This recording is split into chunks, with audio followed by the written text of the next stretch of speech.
Okay, guys, the last class we almost completed the first chapter. All right.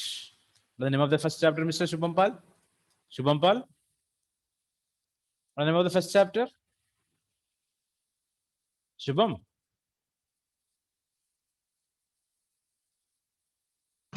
Yes, sir. What is the name of the first chapter? Indian India on the Eve of Independence. Okay, so he's from Mars, I think so. There's a connectivity trouble. Okay, can't hear anything properly. Okay, let it be anyway. So I hope all those things are completed. We learned the challenges that what we faced at the time of independence. Okay, our agricultural field, our industries. Okay, and the development in the field of infrastructure and the challenges that faced by the Indian national leaders and the government of India.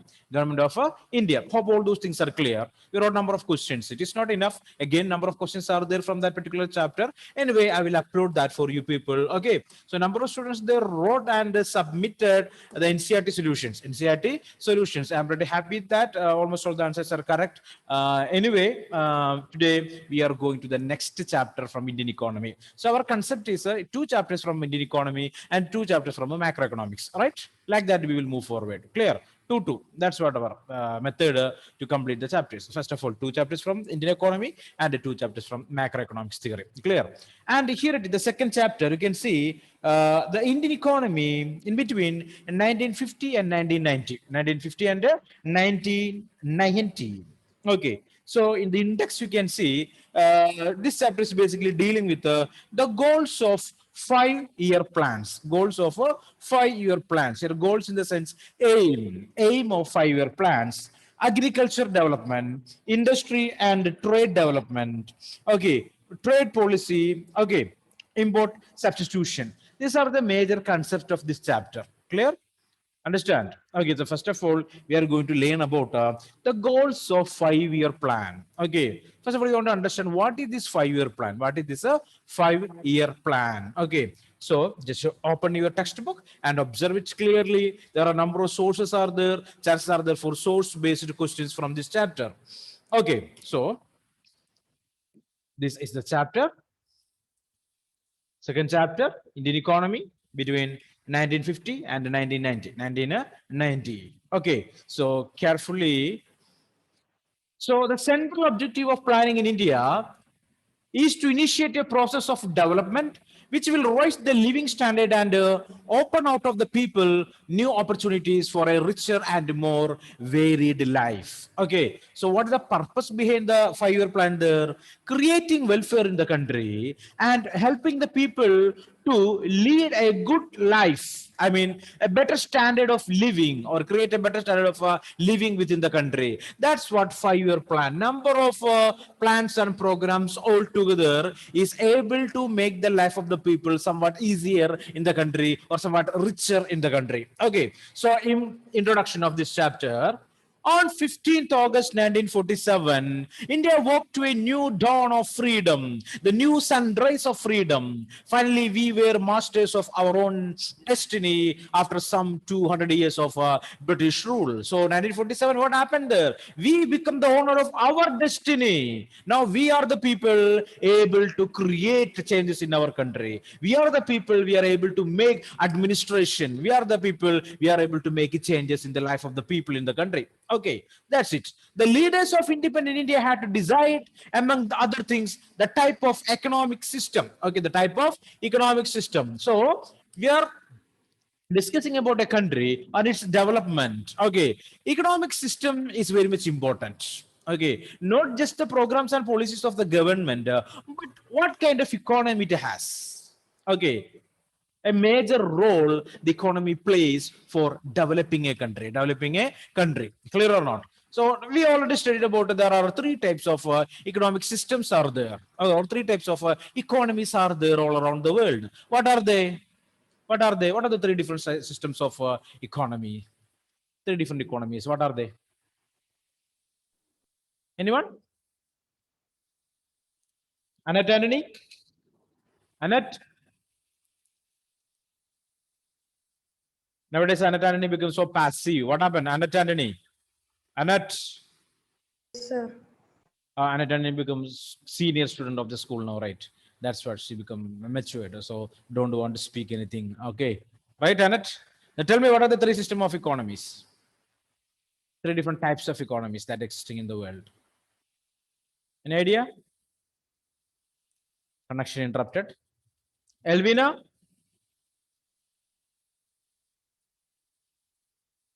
Elvina?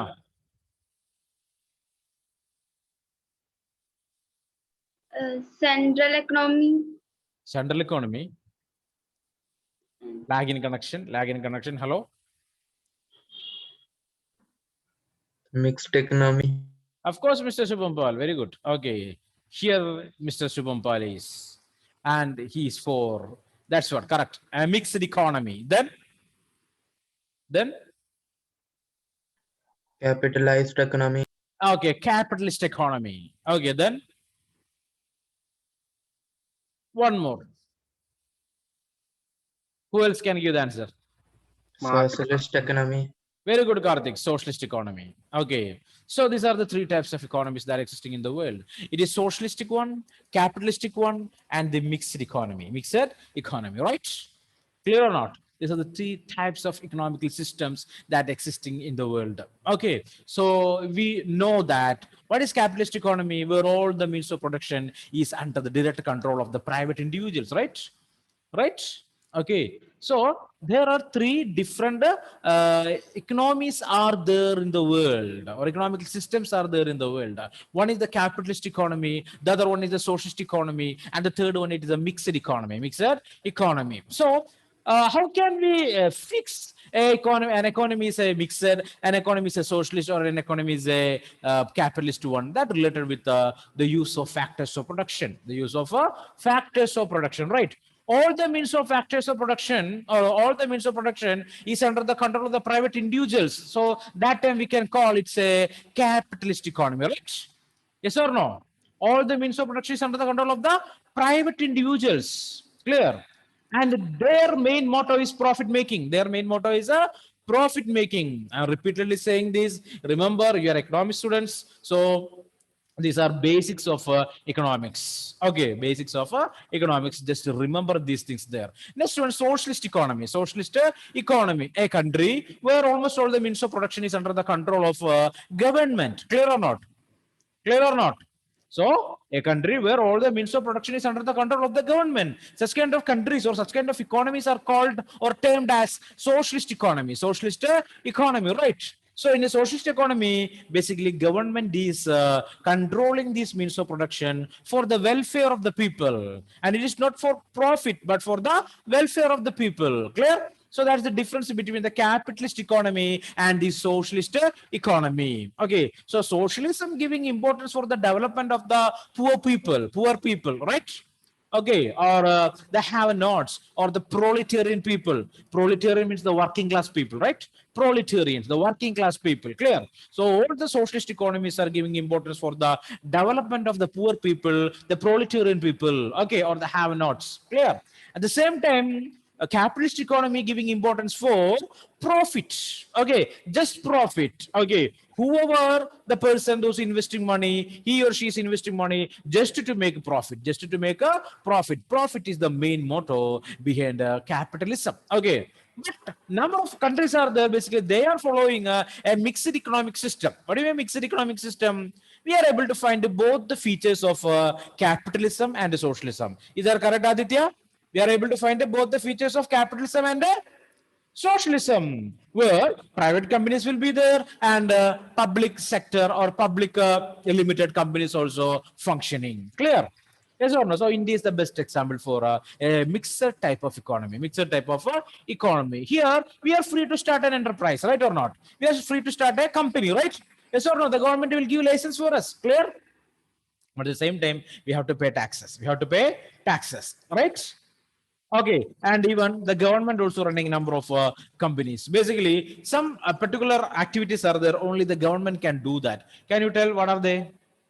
Some particular services only government can provide it. No other individuals are able to provide such kind of services to the people. Can you say what are they? What are such? Railways. Transportation. Railways, correct? Railway, correct? Yeah. Transportation, public transportation. Good. Then In public transportation, railway is most important, right? Road transportation, private sector also is there. Again, Electricity. Government job. electricity, energy, correct. Ashish Bini told something, right? Ashish Bini, tell me. Government job. Government? Job. Government job. Only government can give government job. Oh, fantastic. Administration. Okay. Government administration. Very good. Okay. So his concept is government job, but really we can say it is government administration. Only government can provide that administration. Then one more. Defense. What is that? Defense, law and order. Defense and law and order. Everything is maintained by the government. Okay, come back. This is the base. Just keep that idea with you. Here it is. Okay, so type of economic system most suitable for our nation. So Indian leaders, they started thinking what type of economic system we want in our country. Okay, a system which would promote the welfare of all rather than a few. So they thought we want economic system. That system wanted to promote the welfare, increase welfare within the country, not for a few, but for all. Okay, clear? There are different types of economic system, and among them, socialism appealed to Jawaharlal Nehru the most. Okay, so Jawaharlal Nehru, the first prime minister of our country, he very much attracted with the idea of socialism. What is that idea? Socialism. What is socialism? The upliftment or the development of the poorer sections of the people, where government is owned and operating almost all the means of production. That is what socialism. Nehru attracted to socialism. Okay, socialist type of economy. Okay. However, he was not in favor of the kind of socialism established in former Soviet Union. We already studied about USSR, right? Right? Union of Soviet Socialist Republics. Okay, so that country, okay, nowadays Russia, nowadays the present day Russia, olden days it's a combination of number of countries all together called as the USSR. That country, the first country, they introduced the socialistic system, clear? Where all the means of production in the country, industrial production, agriculture production, and everything is controlled by the government. Clear? Clear. So USSR is the first country. Okay. But Nehru is willing to accept socialism, but not the type of USSR socialism. Okay. Or Soviet Union socialism. Okay. Some drawbacks are there for the Soviet Union's socialism. So Nehru liked socialism, but not Soviet Union socialism. That is, all the factories and farms in the country were owned by the government. That's what the Soviet system of socialism. All the factories and the farms in the country that is owned by the government. There was no private property. Another speciality, what is that? There was no private property. It is not possible in a democracy like India for the government to change the ownership pattern of land and other properties of its citizen in the way that it was done in the former Soviet Union. So in Soviet Union, after that country gained a particular democratic government, okay, they revolted against their monarch, who the people in Russia. Just remember, you studied that in class 9. Remembering that? The Russian Revolution? In the class 9 history book, one chapter is there, the Russian Revolution. Remembering that? No. Okay. It's a Bolshevik revolution. So people revolted. The poor people revolted against the monarch. Finally, they created their own democratical government in Russia. That's what the story. Okay. I mean, the history, not the just story, but history. Clear? Okay. And that government, they're against the rich people. So they confiscated all the lands of the ruling class people, nobles, okay, and redistributed that land among the poor people of the country, right? Not the ownership, but the controlling power with the people. Clear? Everything is under the control of the government. Clear? There is no private property. But in India, it is not that possible. Clear? There are a number of landlords are there. There are a number of people are there, those who own land. If a government is taking such kind of decision, these people will revolt against them. Okay, they will create a problem for the government. So Nehru cannot take such kind of decision. Okay, like USSR did. Okay.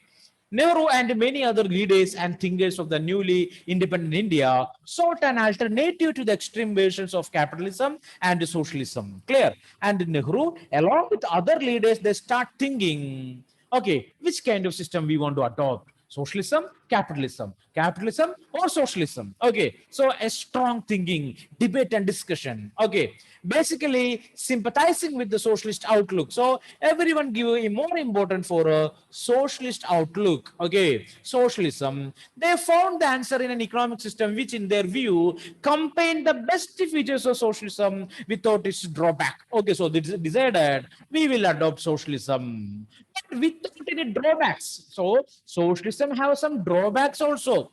For example, socialism says that, okay, everyone want to work. Everyone want to work. Clear? Understand or not? And you can take what you want. Is that possible? Is that possible? Yes or no? Tell me, is that possible? So human nature, we know that human, they are greedy. They are greedy, right? So the basic concept of socialism and communism is nothing but everyone want to work for the development of everyone, and what you want, you can take it. Okay, it's an utopian philosophy. Utopian philosophy. What do you mean utopian philosophy? Aditya is in doubt. What is this utopian philosophy? What Aditya? What is utopian philosophy? Huh? Huh? What is utopian philosophy? Political science students might know that. What is utopian philosophy? Utopian.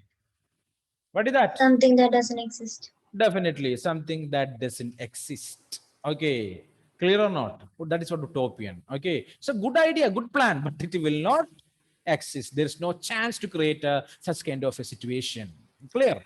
So remember it. Remember it. So that's what the utopian, it's a utopian principle. So Nehru and the leaders, international leaders, they don't want such kind of socialism. Okay. In this view, India would be a socialist society with a strong public sector, but also with the private property and democracy. So finally they decided, okay, we are going to follow socialism without its drawback. And at the same time, we are giving chances for the private enterprises, okay, private property, and we are running a democratic, or we are going to run a democratic setup in India. Clear?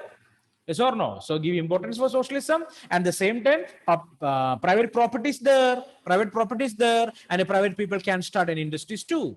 The government would plan, so we can see in the box number 2.2 for the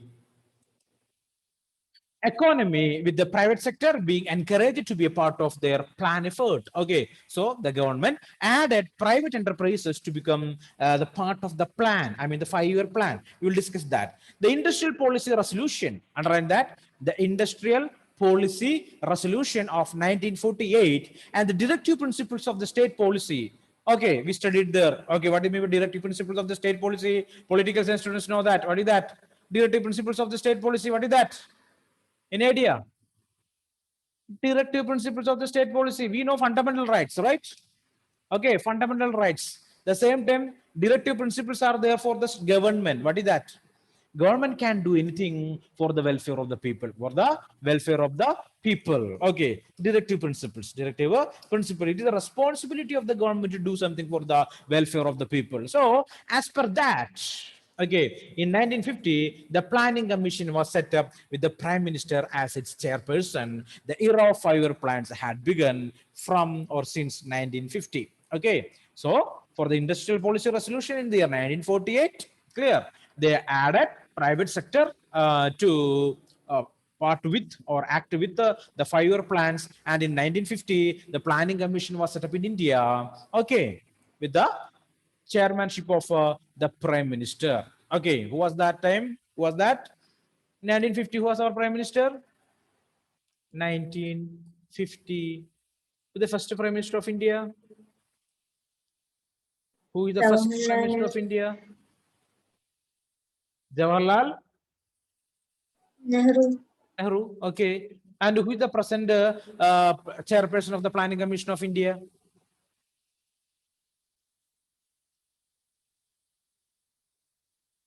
Tell me, who is the present chairperson of Planning Commission of India? Now, someone started the answer. but stopped in between. Who is that?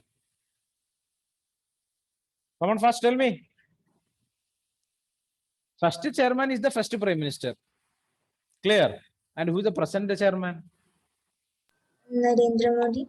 The present prime minister. Clear or not? It is always the prime minister. Okay. The chairman of the planning commission is always the prime minister of the country. Prime minister of the country. Okay. Just understand that. Okay. Always it is the prime minister of the country. Okay.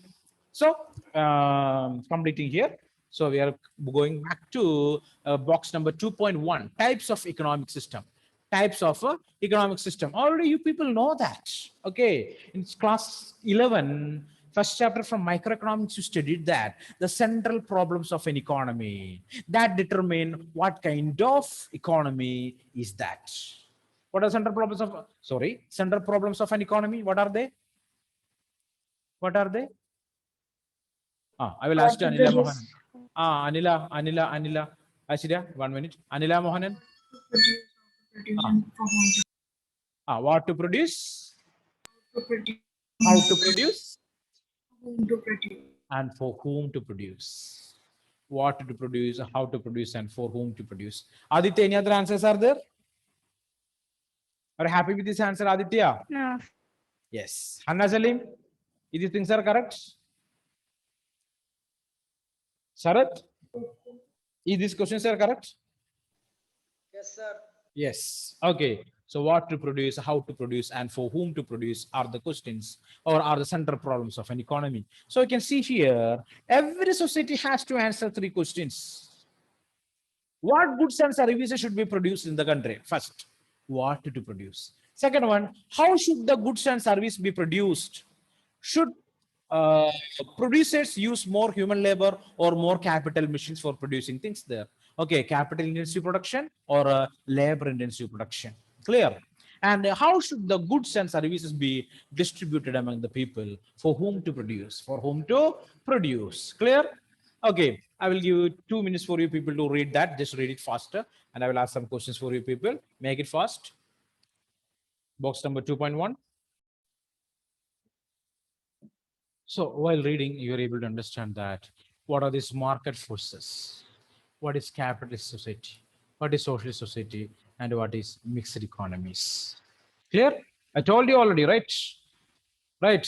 Okay. So learn this source, I mean the box 2.1 properly. It's a source, maybe ask for a source-based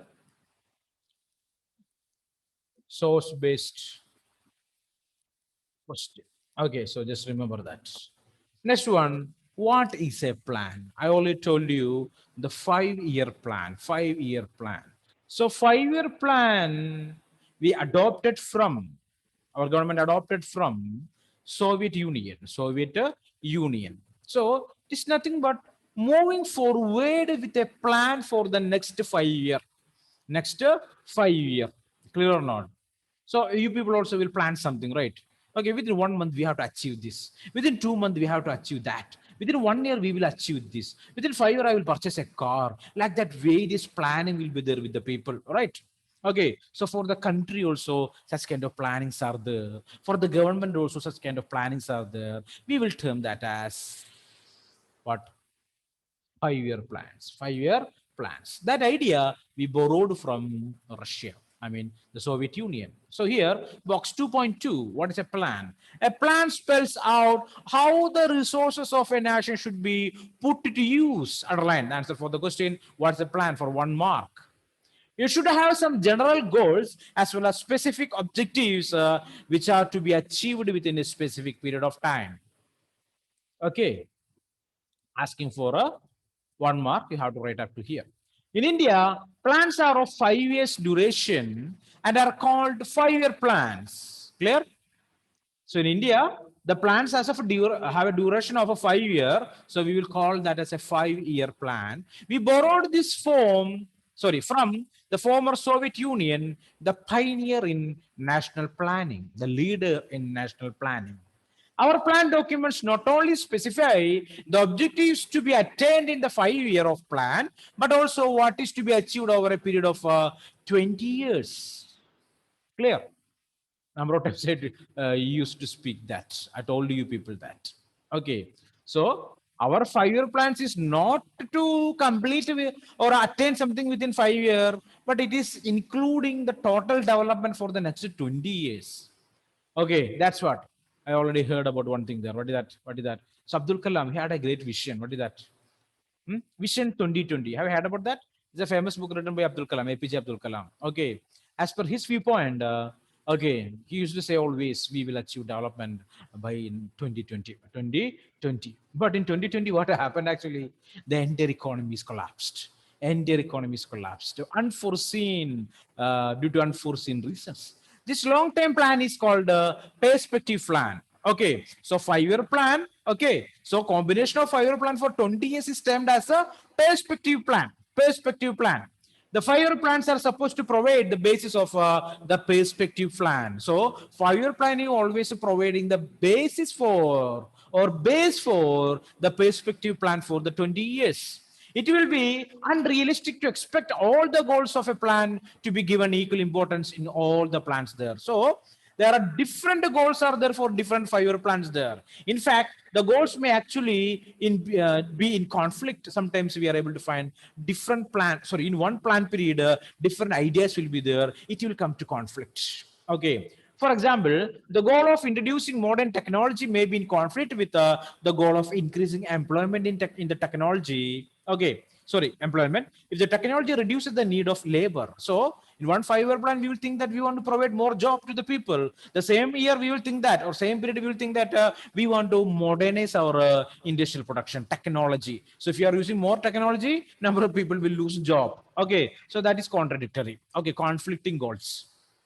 Okay, a very difficult job indeed. So it is a very difficult job indeed. We find different goals being emphasized in different plans in India. So there are different goals are there. Basically, we fulfilled that through different 5-year plans there. Our 5-year plans do not spell out how much of each and every good and service is to be produced.